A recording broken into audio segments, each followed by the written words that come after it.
Bienvenue, mesdames et messieurs, dans Politicia, votre rendez-vous politique. La gouvernance du président Ibrahim Boubacar Keïta est loin de faire l'unanimité au Mali. Les dernières critiques les plus virulentes en date viennent des religieux et pas des moindres. Au devant de la scène, Mahmoud Dicko, le président du Haut Conseil islamique du Mali, et Bouye Haïdara, le shérif de Nioro. Mais pourquoi le torchon brûle-t-il entre le président de la République du Mali et les chefs religieux? Que lui reproche-t-il précisément et quelles pistes pour sortir de cette crise naissante? Pour en parler, j'ai avec moi trois Maliens. Madame Maro Dramé, vous êtes membre du Front pour la sauvegarde et la démocratie, dont vous assurez les relations publiques. Très critique êtes-vous vis-à-vis du pouvoir dont vous dénoncez régulièrement les failles. Merci d'avoir accepté notre invitation. Merci M. Togbé, bonjour à tout le monde.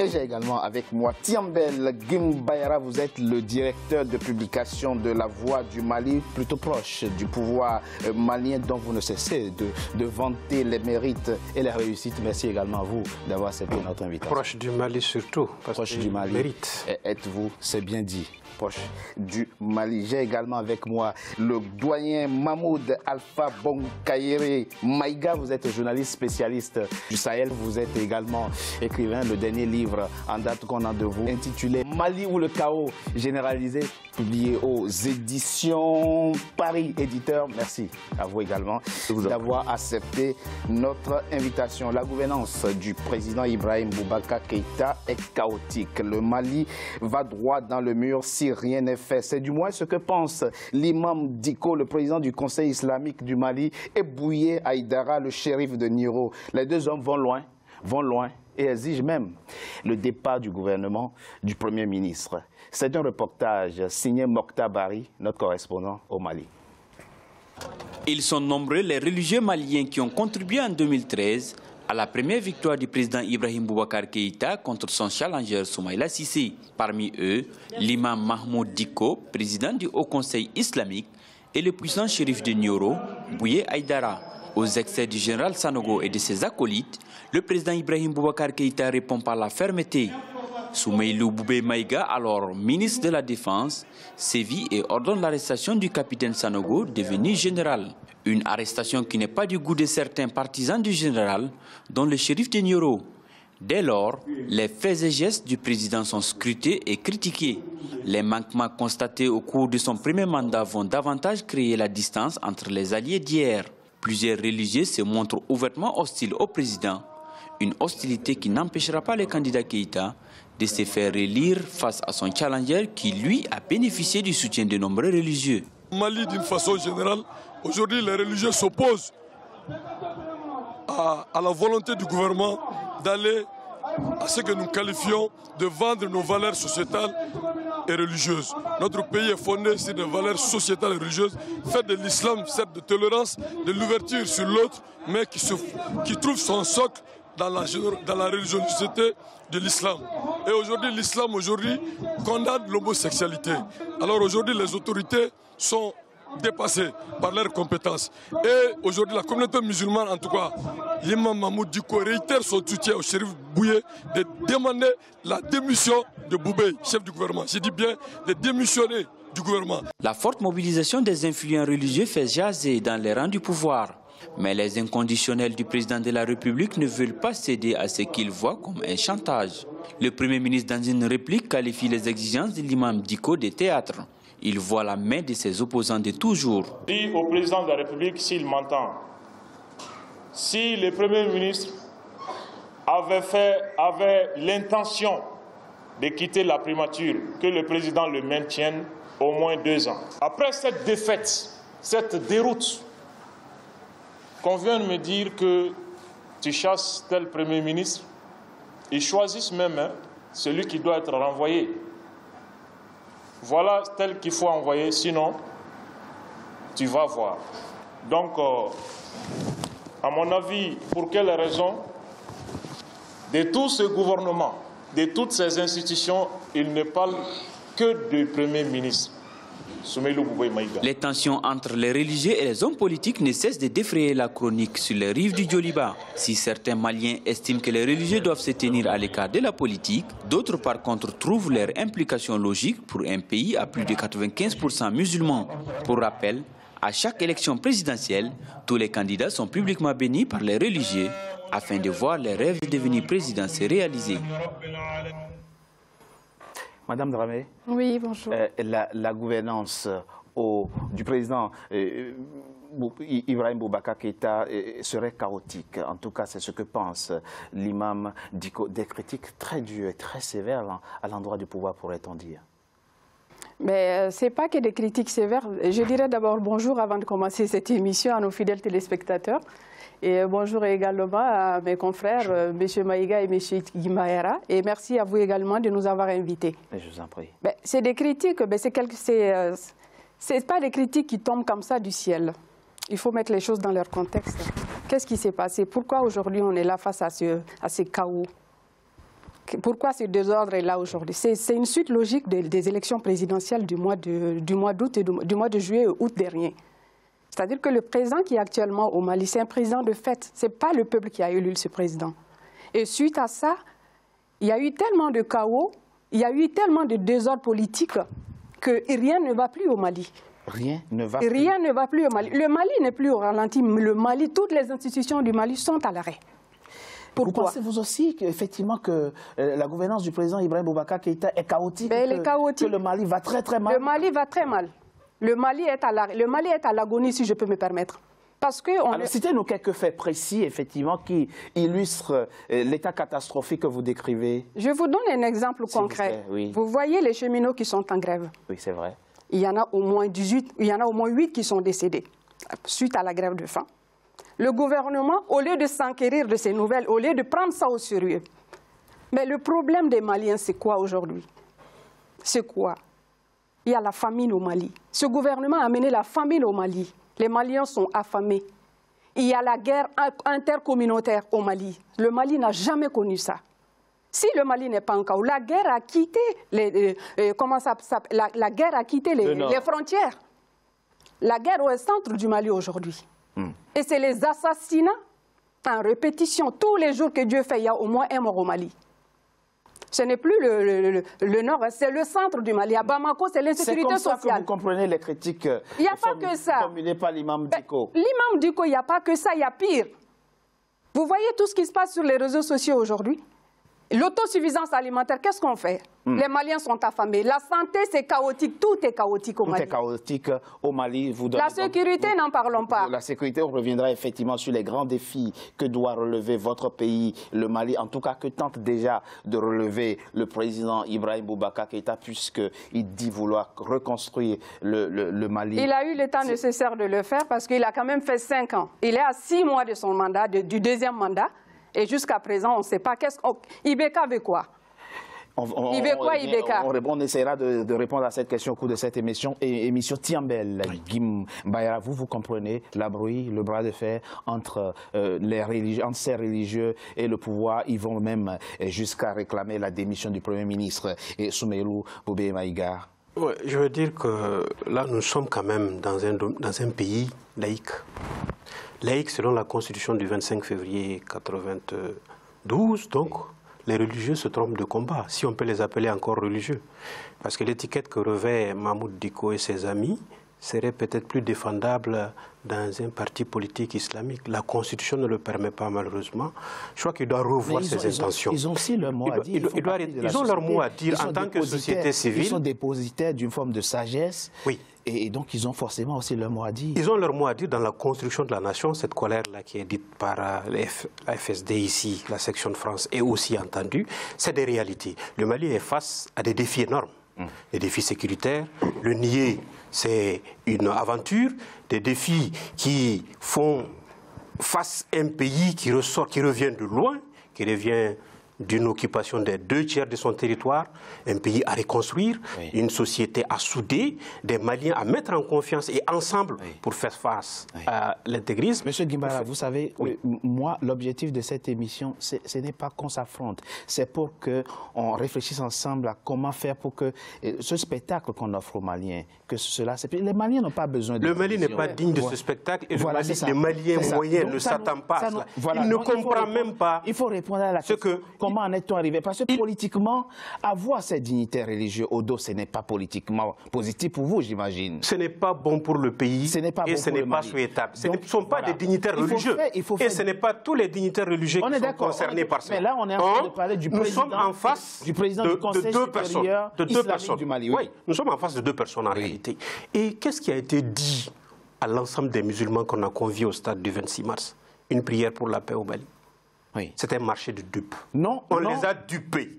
On a parlé de prière, mais on est parti faire la peau du Premier ministre. Et ça, je crois qu'il y a tromperie sur la marchandise. Vous ne voulez pas faire le diagnostic pour comprendre et comprendre... Je sais que le Malien souffre le Malien souffre en réalité. On ne peut pas le nier. D'où vient la bruit? Le Mali est en difficulté.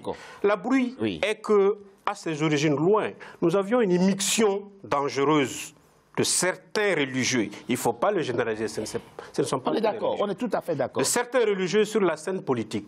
Il s'agit de l'imam Mahamoud Diko, qui serait mieux placé de diriger un parti islamique, et du shérif Bouye. Encore que Bouye est une personnalité respectable et vénérée. C'est le fils du shérif Amaoula et qui est reconnu comme tel. Son rôle, aucun régime, aucun pouvoir ne peut lui cause principale, cause principale de la bruit, allez-y. Cause principale de la bruit du fond, c'est que Mahamoud Diko serait tout simplement mécontent du rôle qu'on lui confère aujourd'hui. Dans un État digne de ce nom, sa place serait en prison. Ce n'est pas devant des foules pour haranguer les populations. Parce qu'il s'est rendu complice jusqu'à la moelle épinière de l'occupation du Nord. Il était l'interlocuteur privilégié de Yadagali et d'autres. Il a servi de croix de transmission. Il est de cet islam dogmatique, rigoureux, qu'il impose aux Maliens qui n'est pas connu au Mali. Il faut se dire la vérité, c'est ça la vérité. Le wahhabite n'est pas une religion reconnue au Mali. Ils sont minoritaires. Il s'est griffé à une part respectable de la religion malienne, qui est le shérif de Nioro, qui est la famille Khan de Dili, qui sont d'autres religieux à Tombouctou, à Gao, à Nioro, Kramogo. Ils sont nombreux. Le shérif de Nioro, c'est un homme lucide. C'est un homme lucide. Comment se fait-il que, si je vous comprends, il puisse se laisser berner par l'imam? Il ne s'est pas laissé berner. Il a ses 4 vérités. Le shérif désapprouve une démarche. Il n'est pas d'accord avec le président sur certains points. Ça, c'est clair. Le shérif l'a dit. Il n'a pas fait de politique en ce sens. Monsieur Maïga, on le voit très clairement.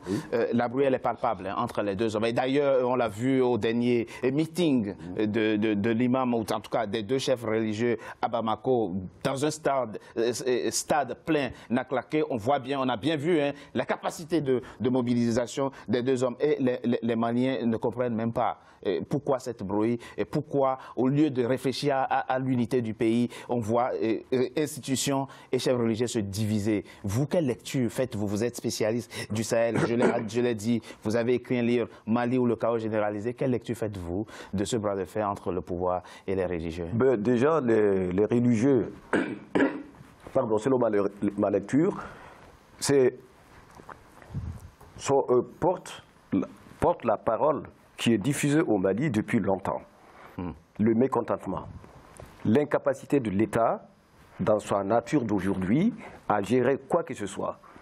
Eh bien, c'est une expression populaire qui est mise en route, qui charrie un danger aussi, l'islamisation radicale. C'est ça le risque.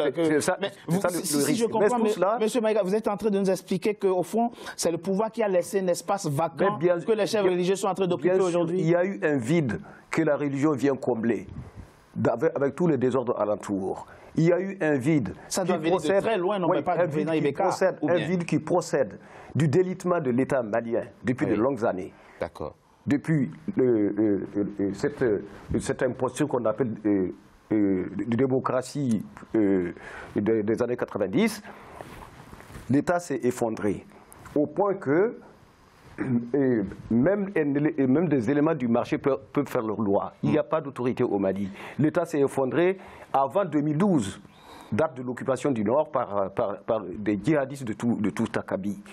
Chose décrite je ne fais pas de la publicité ici, par l'ancien ministre Shogel Meiga, qui a lancé une alerte terrible dans une publication que j'ai sous la main ici. Et les rébellions au nord du Mali, des origines à nos jours. Un travail impeccable de réflexion et d'observation. J'arrive. Le Mali doit avoir une préoccupation aujourd'hui. C'est ça. La restauration de l'État, de l'autorité de l'État. Du retour de la sécurité. On va dire quoi, M. Maïga, que ce qui se passe actuellement est aussi la conséquence de l'histoire récente qu'a connue votre pays, de la partition du Mali, de l'effritement de l'État, du délitement de l'État. Et les origines remontent au délitement de l'État. Donc c'est quelque chose qui transcende le président Ibrahim Boubacar Keïta. Ça le dépasse complètement. Ça transcende les autorités gouvernementales. Mais de quel levier dispose... Vous êtes, je le rappelle, spécialiste du Sahel, vous comprenez bien mieux ces questions-là que nous. De quel levier dispose-t-il aujourd'hui, justement, pour arrêter ce mécontentement des chefs religieux? Y a-t-il une forme de rapprochement possible? Organiser un forum national. Ne le méconnaissons pas. Il a soutenu en 2013. L'imam Dicko a bien soutenu le candidat Ibrahim Boubacar Keïta en 2013. Qu'est-ce qui s'est passé entre 2013 et 2019 et 2018? Entre 2013 et 2018, beaucoup de choses se sont passées. L'incurie de l'État, l'incurie du président de la République, son incapacité à gérer le pays, à restaurer la paix. Non, je vois que vous vous retrouvez avec deux opposants, mais vous le dites très clairement, vous ne le dites même pas à mot couvert. Vous pensez effectivement que le président Ibrahim Boubacar Keïta est incapable de diriger le pays? Je n'entre pas dans des dédales d'élections réussies ou pas réussies, mais ce qui est constaté et avéré, c'est que le président de la République est incapable de conduire le Mali dans l'état de catastrophe où le pays se trouve aujourd'hui. Bon. Mais c'est la démocratie, il a été élu, il fait son mandat. Avant que je revienne à vous, vous aviez évoqué des points très importants dans votre propos préliminaire, M. Gimbayara, la violence s'est déplacée du nord vers le centre. Il y a aujourd'hui de véritables risques d'affrontements intercommunautaires, mais je suis très précautionneux en parlant de risque puisque c'est déjà le cas aujourd'hui. Et votre compatriote semble stigmatiser le manque d'action de la part du pouvoir pour réconcilier les Maliens entre eux. Qu'est-ce qui freine la stabilisation du Mali, ou tout au moins la cohésion entre les Maliens? Là, on ne parle plus des islamistes venus de Libye ou d'ailleurs, mais les Maliens entre eux. Qu'est-ce qui empêche la réconciliation entre les Maliens? Si vous permettez, avant de passer à ça, je voulais juste rebondir sur ce que M. Gimbayara venait de dire tout à l'heure par rapport à l'imam Mohamed Dicko et par rapport au shérif de Nioro du Sahel. Par rapport à cela, je pense que M. Gimbayara, c'est quand même quelqu'un de très respectueux au Mali. Il fait partie de l'un des journalistes qui représente quand même la diaspora malienne. Ce n'est pas pour le flatter, mais je pense que nous sommes dans un débat constructif. On est des intellectuels ici, nous sommes dans un débat constructif. Qu'est-ce qui s'est passé? Si le président de la République, le président de fait et son gouvernement sont devenus sourds et muets devant la situation critique du Mali, et que, faisons un petit rappel historique rapidement. En 2012, comme vous l'avez si bien dit tout à l'heure, Mohamed Dicko, avec le shérif de Nioro, avec le Haut Conseil islamique, avec la Sabati. En 2012, ce sont eux qui ont conduit Ibrahim Boubacar Keïta au pouvoir.